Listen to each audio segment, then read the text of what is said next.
Čo potrebujete vedieť o prepojení čreva a endometriózy? Ako spolu súvisia? A hlavne, čo môžete urobiť každý deň preto, aby ste podporili nielen zmiernenie nepríjemných symptómov endometriózy, ale aby ste podporili svoje telo v uzdravení? Pripravte sa na niekoľko prekvapujúcich súvislostí.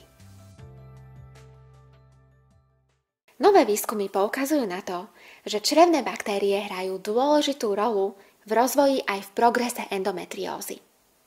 Črevný mikrobióm je kľúčový v regulovaní imunitného systému a tiež hladiny estrogénov v tele. Endometrióza sa často spája s histaminovou intoleranciou aj s celiakiou. 80% žien, ktoré majú endometriózu, majú aj SIBO, teda bakteriálne prerastanie tenkého čreva. Ak vám lekár oznámil, že máte endometriózu, tak vám zrejme vysvetlil, čo to znamená. Že tkanivo, podobné tomu v maternici, začne rásť aj v iných častiach tela, v brušnej dutine alebo aj inde, a že toto tkanivo reaguje na hormonálne zmeny počas menštruačného cyklu.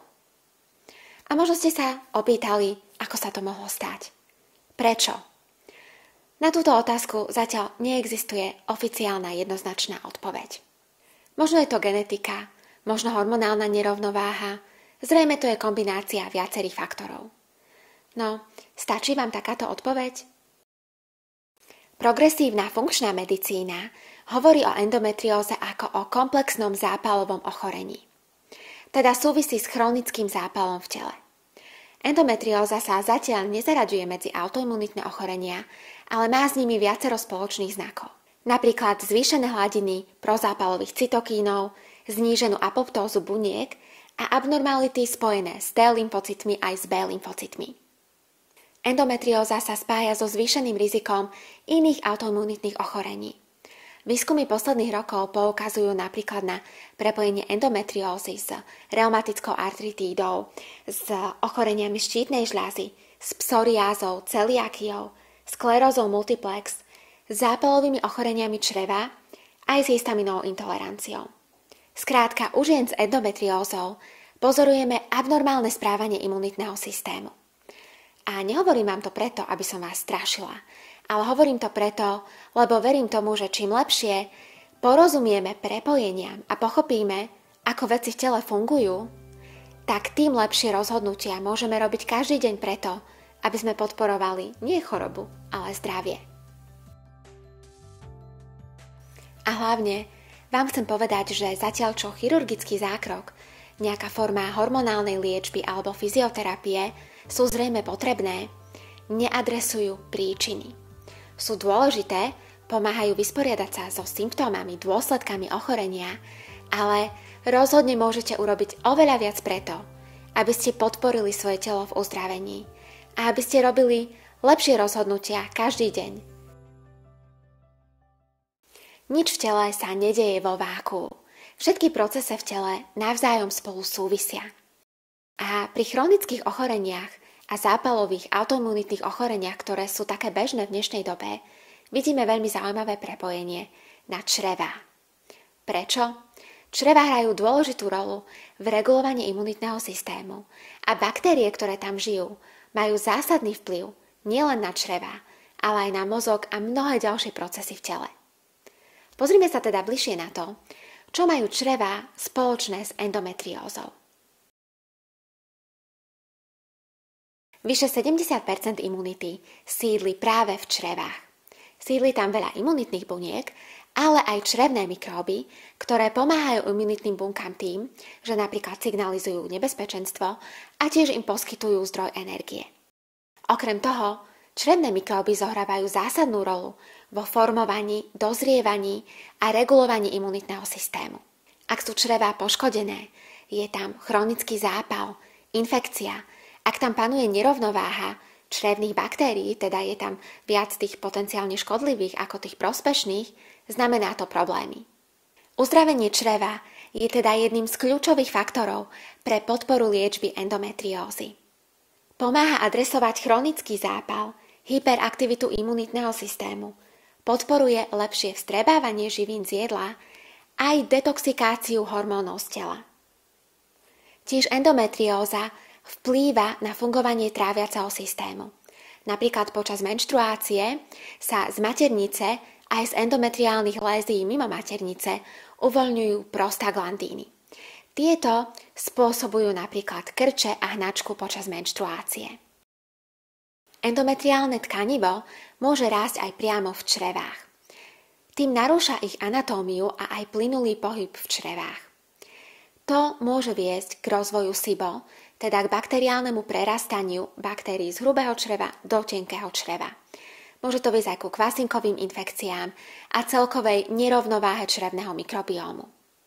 Teda črevá majú vplyv na rozvoj endometriózy, ale zároveň endometrióza má vplyv na to, čo sa potom deje v črevách.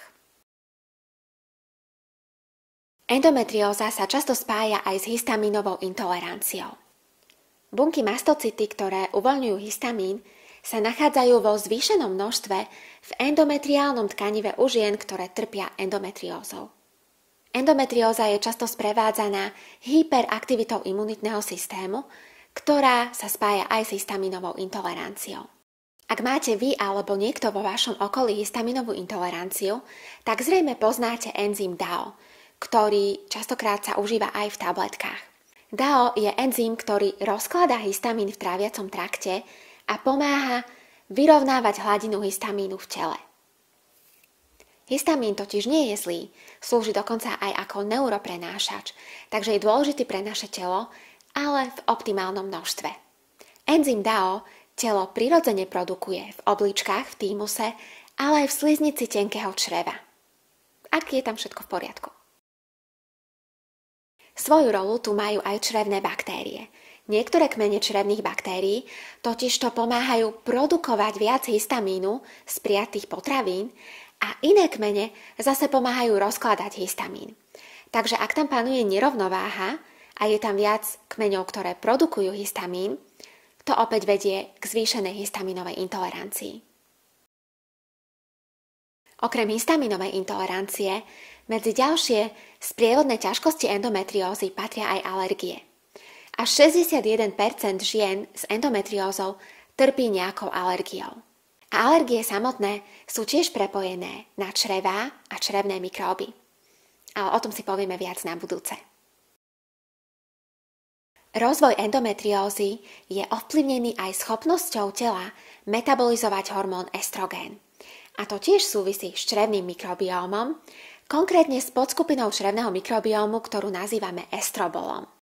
Estrobolom totiž reguluje, koľko estrogénu telo znovu absorbuje a koľko vylúči.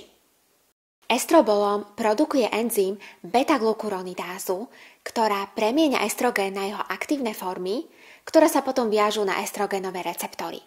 Čím viac tohto enzymu estrobolom vyprodukuje, tým viac estrogénu zostáva cirkulovať v tele a tým menej estrogénu telo vylúči. Preto priveľa tohto enzymu je problém. U žien, ktoré trpia endometriózou, je pozorovaný zvýšený výskyt črevných baktérií, ktoré tento enzym produkujú. A to vedie zase k zvýšenej hladine estrogénu a k zvýšenému zápalu. A to tiež prispieva k progresu endometriózy. Estrogénová nerovnováha je spojená napríklad so syndromom polycystických vaječníkov, takisto s problémami s menštruáciou aj s priberaním na váhe. Skúsme si to teda zosumarizovať. Endometrióza je chronické zápalové ochorenie spojené s hyperaktivitou imunitného systému. Chronický zápal často začína v čreve, ktoré zohráva zásadnú rolu v regulovaní imunity. S endometriózou sa často spájajú črevné ťažkosti ako histamínová intolerancia, celiakia, alergie a SIBO. Črevá majú vplyv na hormonálnu rovnováhu prostredníctvom estrobolómu, ktorý reguluje rovnováhu estrogénu v tele. Ako teda môžeme podporiť zdravie svojich čriev? V prvom rade tým, že budeme limitovať to, čo im škodí. Môžu to byť toxíny, môžu to byť prídavné látky z potravín, niektoré lieky. A potom sa zameriame na to, že budeme pridávať krok za krokom to, čo črevám pomáha. Teda konkrétne potraviny, konkrétne živiny, ktoré čreva potrebujú pre svoju regeneráciu a takisto, že upravíme zvyky, ktoré majú vplyv na to, ako fungujú čreva. Napríklad spánok alebo cvičenie a takisto zvládanie stresu. Viac o tom, ako môžete podporiť svoje čreva, nájdete v novom online kurze Uzdrav svoje črevá. Ukážky si teraz môžete pozrieť zdarma. Teším sa na vás v kurze. Ak máte otázky, píšte mi. Viac konkrétnych tipov pre podporu liečby endometriózy nájdete v článku na webe. Link je v popise.